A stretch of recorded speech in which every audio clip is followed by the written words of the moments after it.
Assalamualaikum warahmatullahi wabarakatuh. Perkenalkan, nama saya Nurfarika dari kelas Gizi 2D dengan NIM 23070260120. Di sini saya akan menjelaskan mengenai penginderaan telinga.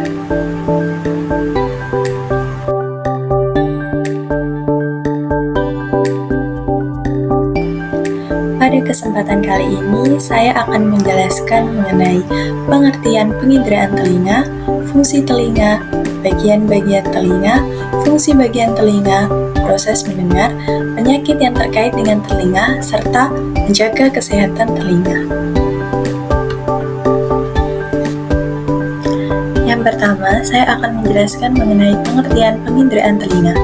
Penginderaan telinga adalah proses di mana telinga menerima gelombang suara dari lingkungan dan mengubahnya menjadi impuls saraf yang dapat diinterpretasikan oleh otak sebagai suara.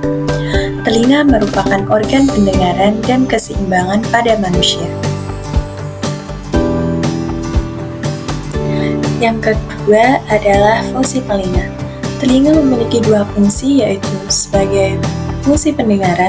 Telinga berfungsi menerima suara dari luar dan diteruskan dalam otak. Fungsi keseimbangan, dalam telinga terdapat bagian yang berfungsi sebagai pengendali keseimbangan tubuh. Bagian-bagian telinga. Di dalam telinga terdapat 3 bagian, yaitu telinga luar terdiri dari daun telinga dan saluran telinga, telinga tengah terdiri dari gendang telinga, tulang pendengaran, di mana tulang pendengaran ini ada tulang martil, sanggurdi, serta landasan, serta di telinga dalam terdapat saluran Eustachius, 3 saluran setengah lingkaran, saraf pendengaran, serta koklea.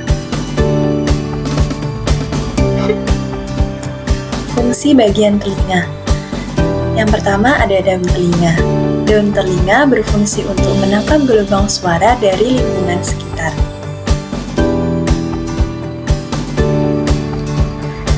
Lalu ada saluran telinga. Saluran telinga memiliki fungsi untuk mengantarkan gelombang suara ke gendang telinga.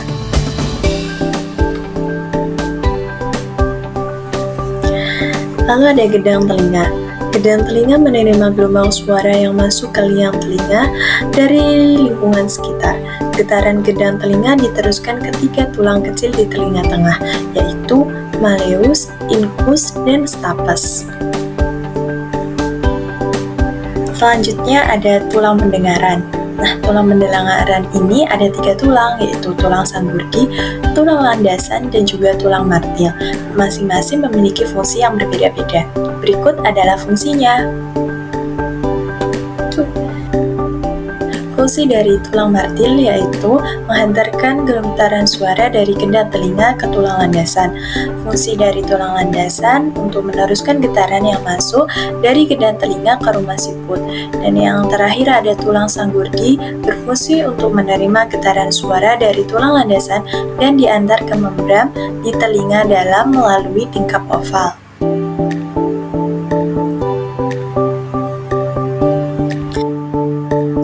Bagian telinga selanjutnya adalah saluran Eustachius. Di dalam saluran ini berfungsi untuk menghubungkan telinga tengah ke bagian belakang tenggorokan. Tabung tersebut membantu mengalirkan cairan dari telinga tengah dan menyeimbangkan tekanan udara di dalam telinga.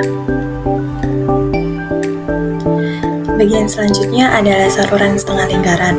Saluran setengah lingkaran berfungsi untuk mengatur gerakan dan mendeteksi letak kepala. Saluran setengah lingkaran terdiri dari 3 saluran yang berisi cairan dan sel rambut. Saluran ini akan mengatur gerakan memutar tubuh melalui sel rambut dan cairan tersebut. Bagian selanjutnya ada saraf pendengaran. Pada saraf pendengaran berfungsi untuk mentransmisikan sinyal pendengaran dari telinga bagian dalam ke inti koklea di dalam batang otak.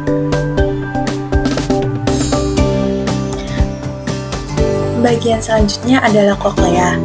Nah, di koklea ini berfungsi untuk merubah energi atau gelombang suara menjadi impuls listrik dan meneruskannya melalui syaraf pendengaran ke otak sehingga otak dapat memproses informasi yang terkandung di dalam bunyi tersebut.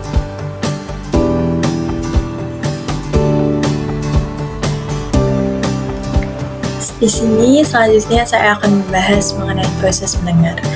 Nah, proses mendengar ini diawali dari gelombang suara masuk ke telinga luar dan ditangkap oleh daun telinga.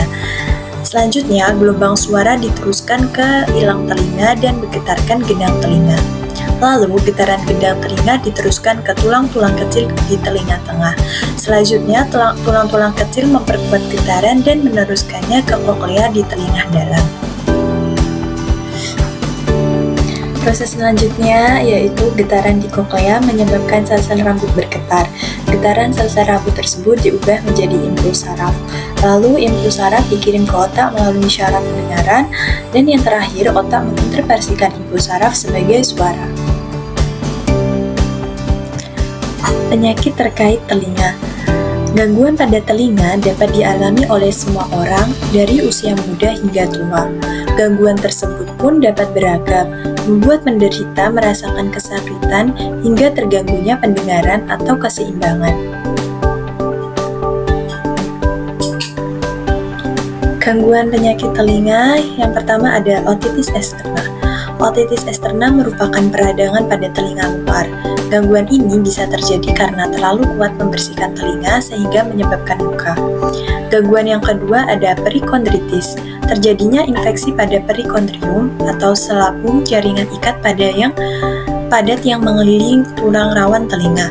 Gangguan telinga ini bisa terjadi karena tindih pada daun telinga, gigitan serangga, cedera saat olahraga, dan juga infeksi telinga luar.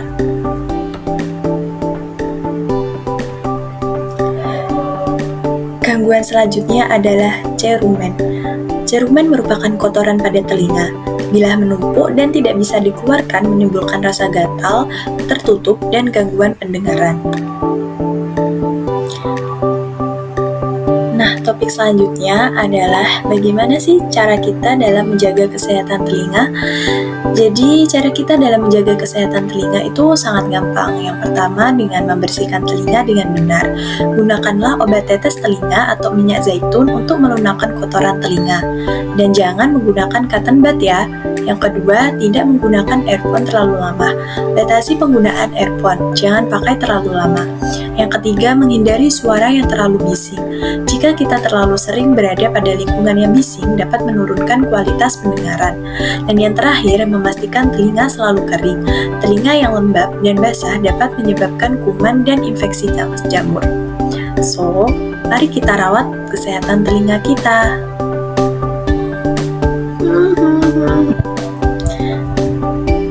Nah, selesai sudah penjelasan saya terkait dengan penginderaan telinga. Semoga apa yang saya sampaikan dapat bermanfaat bagi kita semua. Terima kasih.